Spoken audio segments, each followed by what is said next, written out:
বুকটা হয়তো বিদ্ধ করে দিয়েছে এবং সেই মিছিলে আমি হাসতে হাসতে আমি শহীদ হয়ে গেছি।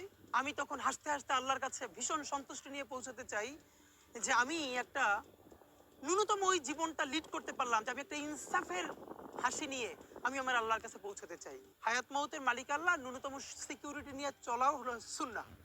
কিন্তু আমাদের লড়াইটা হলো, আমার মা স্বাভাবিকভাবেই কান্নাকাটি করেন, আমার পরিবার সবাই। তো আমি আমার মাকে বলেছি যে দেখো, মানে আমরা যে লড়াই নেমেছি, আমার একটা মনে হয় কি কোনো রাজনীতিবিদের না বাসায় মৃত্যুটা হইতে পারে না, এটা কোনো ভালো মৃত্যু না। যিনি রাজনীতি করেন, যিনি লড়াই করেন, যিনি বিপ্লবী, যিনি সংগ্রামী, তার মৃত্যুটা হবে একটা সংগ্রামের মধ্য দিয়ে, একটা রাজপথে, একটা গ্লোরির মৃত্যু। আমি তো ভীষণভাবে প্রত্যাশা করি, আমি ছোটবেলা থেকে এই স্বপ্নটা দেখি, অনেক জায়গায় বলেছি, যে একটা তুমুল মিছিল হচ্ছে অন্যায়ের বিরুদ্ধে। সেই মিছিলের সামনে আমি আছি, কোনো একটা বুলেট এসে আমার বুকটা হয়তো বিদ্ধ করে দিয়েছে এবং সেই মিছিলে আমি হাসতে হাসতে আমি শহীদ হয়ে গেছি। এবং সবাই যখন মৃত্যুটাকে ভীষণ ভয় পায়, আমি তখন হাসতে হাসতে আল্লাহর কাছে ভীষণ সন্তুষ্টি নিয়ে পৌঁছাতে চাই যে আমি একটা ন্যূনতম ওই জীবনটা লিড করতে পারলাম, যে আমি একটা ইনসাফের হাসি নিয়ে আমি আমার আল্লাহর কাছে পৌঁছাতে চাই।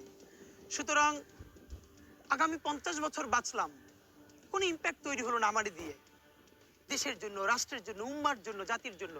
কিন্তু আমি ধরেন 5 বছর বাঁচলাম, সেটার মধ্য দিয়ে যদি আগামী 50 বছরের ইম্প্যাক্ট তৈরি হয়, তাহলে অনেকদিন বেঁচে থাকায় কি সাফল্যের বলেন? শহীদ প্রেসিডেন্ট জিয়াউর রহমান কয়টা দিন বেঁচেছেন, কিন্তু ভাবেন আজকে পর্যন্ত উনি আমার অনুপ্রেরণা।